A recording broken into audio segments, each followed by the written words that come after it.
Hello दोस्तों, programming now channel पे आप सभी का स्वागत है। उम- उम्मीद करता हूँ आपने चैनल को अभी तक सब वीडियो देख रहे हैं, तो इसका मतलब आपने सब्सक्राइब किया होगा। नहीं किया है तो जल्दी से कर दीजिए, और वीडियो पसंद आए तो लाइक कर दीजिए, ना पसंद आए तो अनलाइक कर दीजिए। और मुझे फीडबैक में बता दीजिए कि मुझे क्या इम्प्रूवमेंट करनी चाहिए, और आपके अगर कोई डाउट हो तो वीडियो के एंड में आप कमेंट सेक्शन में लिख के डाल दीजिए। मैं अगले से वीडियो में आपके सवालों का जवाब देने का पूरा प्रयास करूंगा। इस वीडियो ये जो हम वीडियो हमारा सी लैंग्वेज के कोर्स का सेकंड वीडियो है। हम इसमें वेरिएबल्स, डेटा टाइप्स और कांस्टेंट देखने वाले हैं। उससे पहले देखने से पहले हम प्री प्रोसेसिंग कंपाइलेशन असेंबली क्या काम करते हैं ये देखते हैं। जो हम सोर्स कोड लिखते हैं एक फाइल में, वो जो सोर्स कोड होता है वो प्री प्रोसेसिंग के द्वारा प्रोसेसर के पास आ जाता है। प्रोसेसर उस कोड को एक्सपांडेड कोड में बदल देता है, और वो कंपाइलर के पास कंपाइलेशन के लिए भेज देता है। कंपाइलर उस कोड को असेंबली कोड में बदलकर उसे असेंबलर के पास भेज देता है, और असेंबलर उसे ऑब्जेक्ट कोड में बदलकर बदलकर लिंकर के पास भेज देता है। हो सकता है कभी कभार हमारा प्रोग्राम जो है दूसरे फाइल का जो फंक्शन होता है उसका रेफरेंस लेता हो, तो लिंकर जो है उस प्रोग्राम के फाइल के फंक्शन का भी जोड़ देता है हमारे प्रोग्राम के साथ। और वो जो फाइनल में आउटपुट आता है वो एग्जीक्यूटेबल कोड में आता है, और वो जो कोड है वो रैम में रन होता है। ये तो हो गया हमारा एक आइडिया ऊपर ऊपर से। देखते हैं आइडेंटिफायर्स। आइडेंटिफायर्स वो नाम होता है जो हम सी लैंग्वेज में किसी भी एंटिटी को देने के लिए यूज करते हैं, जैसे कि वेरिएबल, एरे, फंक्शन, स्ट्रक्चर। ये जो चीजें होती है, इसे इसको हम नाम जो देते हैं उसे हम आइडेंटिफायर कहते हैं। अगर किसी वेरिएबल का नाम देना है, किसी एरे का नाम है, किसी फंक्शन का नाम है, तो वो चीजें आइडेंटिफायर में गिनी जाती है। आइडेंटिफायर मतलब देने के कुछ रूल्स है। जैसे कि हमारा नाम नाम होता है, वैसे एक वेरिएबल का एक फंक्शन का नाम होता है, तो उसके लिए भी कुछ रूल है सी लैंग्वेज में। जल्दी से ये रूल देखते हैं हम और आगे बढ़ते हैं। पहला जो कैरेक्टर है वो नाम का, वो सिर्फ और सिर्फ अल्फाबेट या फिर अंडरस्कोर होना चाहिए। पहला जो लेटर होता है किसी भी नाम का, किसी भी वेरिएबल के नाम का, किसी भी स्ट्रक्चर के नाम का, किसी भी फंक्शन के नाम का, पहला लेटर अल्फाबेट, चाहे वो अपर केस हो या लोअर केस हो, अल्फाबेट या फिर अंडरस्कोर, दोनों में से एक ही हो सकता है। बाकी उसके बाद में आप कुछ भी लिख दीजिए, कुछ भी मतलब लेटर, कोई अल्फाबेट लिख दीजिए अपर या लोअर केस का, या फिर कोई नंबर लिख दीजिए, या फिर अंडरस्कोर लिख दीजिए पहला लेटर खत्म होने के बाद। दूसरी बात, आप किसी भी कीवर्ड को एज अ आइडेंटिफायर नहीं यूज कर सकते। कीवर्ड बोले तो ये जो रिजर्व्ड कीवर्ड होते हैं सी लैंग्वेज में, ये छोड़ के आप और जो कोई ये छोड़ के आप नाम दे सकते हैं किसी भी फंक्शन को या फिर आइडेंटिफायर को। ये जो नेम्स होते हैं ये केस सेंसिटिव होते हैं। केस सेंसिटिव मतलब क्या? अगर आपने कोई एक नाम दिया है, वो लोअर केस में है और एक अपर केस में है, तो वो दोनों अलग माने जाएंगे सी में। और हमें मीनिंगफुल नेम बनाने चाहिए ताकि उसकी रीडेबिलिटी बढ़े। अब केस सेंसिटिव की बात करें तो हम यहाँ पे देखते हैं एक दो वेरिएबल है, ये कट कर देता हूँ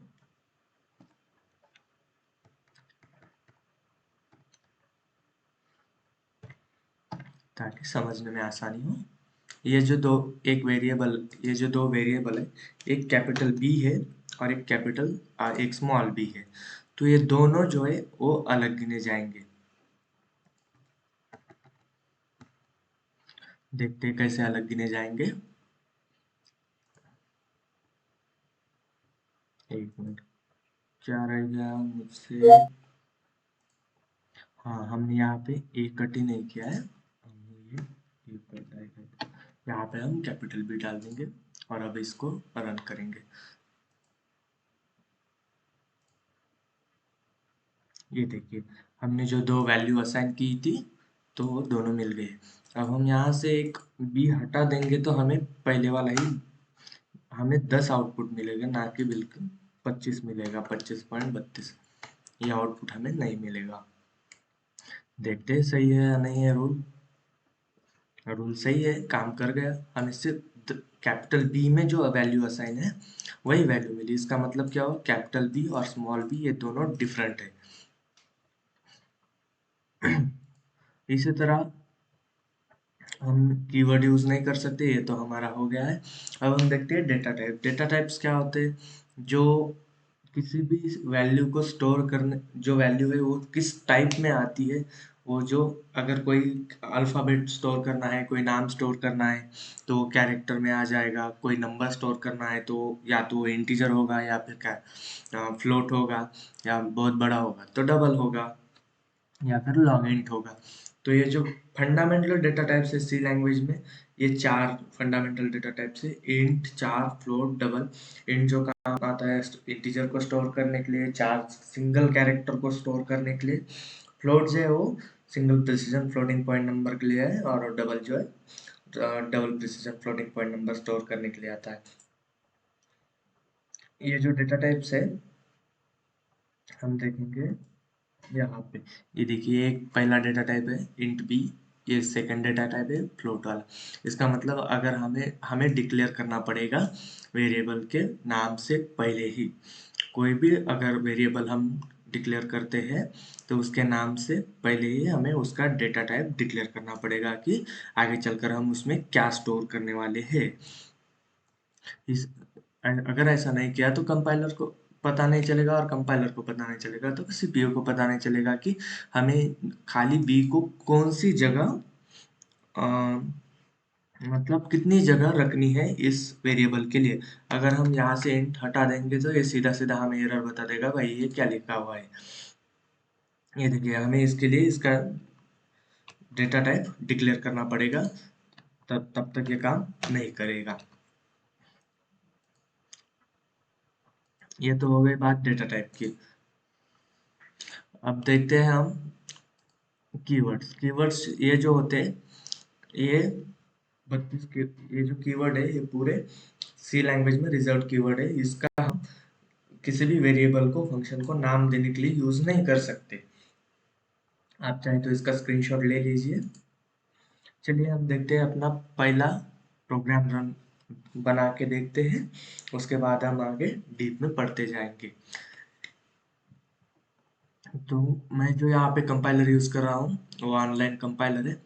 चार करने को तो विजुअल स्टूडियो भी है। विजुअल स्टूडियो भी है मगर बहुत लोगों के पास लैपटॉप नहीं होता, तो उस वजह से हम विजुअल स्टूडियो यूज़ नहीं करेंगे, हम ऑनलाइन कंपाइलर यूज़ करेंगे, ताकि जिनके पास लैपटॉप नहीं है उन्हें भी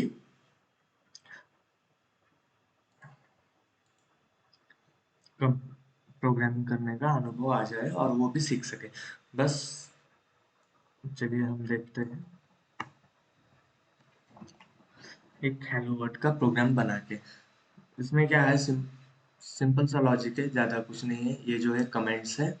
हाँ, कमेंट्स, ये जो कमेंट्स होती है ये मल्टी लाइन कमेंट होती है, और ये जो डबल स्लैश वाली कमेंट होती है सिंगल लाइन कमेंट होती है। अगर हमें एक से ज़्यादा लाइन को कमेंट आउट करना है, कमेंट बनाना है उसे, तो हम स्लैश और स्टार लगा के कर सकते हैं।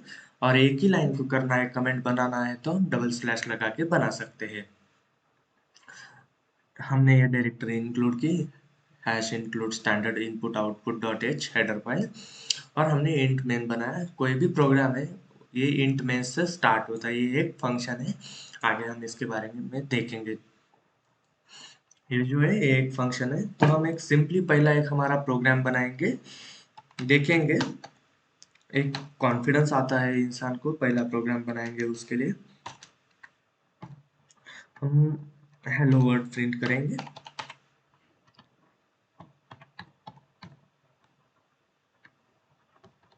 आप इसमें कुछ भी लिख सकते हैं।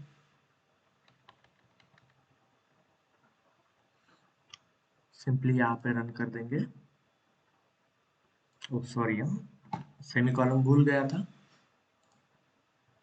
ये देखिए, हमें सिंपली आउटपुट मिल गया है हेलो वर्ल्ड।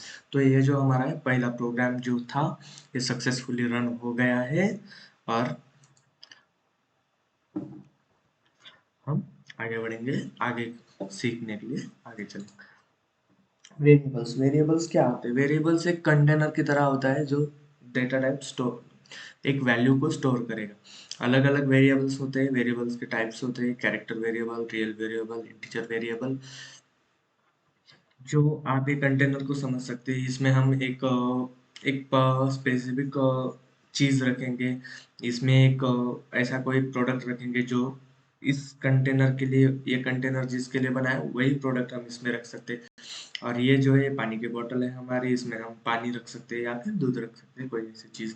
हम इससे ये समझाना चाहता हूँ कि कोई भी वेरिएबल हो, उसका जो डेटा टाइप है, अगर हमने वो डिक्लेयर कर दिया, करना ही पड़ेगा, ताकि कंप्यूटर को पता चलेगा कि इसमें क्या स्टोर होने वाला है। अगर हमने डिक्लेरेशन के टाइम असाइन नहीं किया तो भी कंप्यूटर सतर्क हो जाएगा कि इसमें एक इंटीजर आने वाला है या फिर एक कैरेक्टर आने वाला है, कुछ तो आने वाला है जो हमने डेटा डिक्लेयर किया है। तो ये उसी तरह से है, अलग अलग डेटा टाइप्स अलग अलग अलग चीजें स्टोर करने के लिए, अलग अलग वैल्यू स्टोर करने के लिए होते हैं। आप इससे समझ सकते हैं, अलग अलग कंटेनर्स अलग अलग चीजें रखने के लिए है, वैसे अलग अलग डेटा टाइप्स, अलग अलग वेरिएबल जो उनके साथ जो डेटा टाइप्स अटैच होते हैं वो अलग अलग वैल्यू स्टोर करने के लिए होते हैं। मेरे ख्याल से इतने में आपको समझ में आया होगा। जो आइए कांस्टेंट देखते हैं। कांस्टेंट क्या चीज है? कांस्टेंट एक ऐसा वेरिएबल होता है, एक वेरिएबल की तरह होता है जिसकी वैल्यू हम, फिलहाल के लिए इतना समझ लीजिए कि कांस्टेंट एक वेरिएबल की तरह ही होता है जिसकी वैल्यू हम प्रोग्राम जब एग्जीक्यूट हो रहा होता है तब चेंज नहीं कर सकते। वेरिएबल की वैल्यू हम चेंज कर सकते हैं प्रोग्राम के एग्जीक्यूशन के द्वारा। मतलब अगर प्रोग्राम का रन हो रहा है, उसी वक्त उस रनिंग में ही हम वेरिएबल की वैल्यू चेंज कर सकते हैं, कांस्टेंट की वैल्यू चेंज नहीं कर सकते। कांस्टेंट होते हैं integer constant, real constant, character constant, और भी तरह के होते हैं, लेकिन ये जो है बेसिक कांस्टेंट होते हैं। तो हम इस वजह से इसी पे ध्यान देंगे, ज्यादा डीप में ना जाते हुए। और भी तरह के कांस्टेंट होते हैं, जैसे कि स्ट्रिंग कांस्टेंट होता है, decimal, octal constant, hexadecimal constant. ये जो कांस्टेंट होते हैं ये इंटीजर कांस्टेंट में आते हैं, लेकिन ये जो है ये मेन कॉन्स्ट, ये जो है ये मेन टाइप्स होते हैं। ऐसे आप समझ सकते हैं। जो कमेंट्स होती है मैंने अभी आपको बताया है। ये देखिए, ये जो कमेंट होती है ये सिंगल लाइन कमेंट, ये जो मल्टी लाइन कमेंट होती है, और जिसे हम ऐसे इसमें लिख सकते हैं स्लैश स्टार, स्टार्टिंग में स्लैश स्टार और कमेंट एंड करने के लिए स्टार स्लैश। और सिंगल लाइन कमेंट देने के लिए हम ये डबल स्लैश यूज करते हैं। देखिए हमने यहाँ पे डाला है, हमारा प्रोग्राम स्टार्ट होने से पहले, मतलब प्रोग्राम इंट मेन से स्टार्ट होता है, इस वजह से कह रहा हूँ मैं। ये जो हमने हेडर फाइल डाली है उसके अंदर हमने कमेंट डाला है, बाद में हम इंट मेन डाल के हमारा प्रोग्राम, इससे ना कोई एरर आएगा ना, सिंपली एक कंपाइलर इसको, प्रोसेसर इसको निगलेक्ट कर देगा और आगे बढ़ जाएगा। मतलब इसको प्रिंट ना नहीं करेगा और ना ही इसकी वजह से एरर आएगा। ये जो होता है ये प्रोग्राम की रीडेबिलिटी बढ़ाने के लिए होता है, और हमें नोट्स निकालने के लिए होता है। मतलब कोई चीज़ हमें याद रखने के लिए, किसी फंक्शन के बारे में या किसी प्रोग्राम के बारे में रखने के लिए ये काम आते हैं।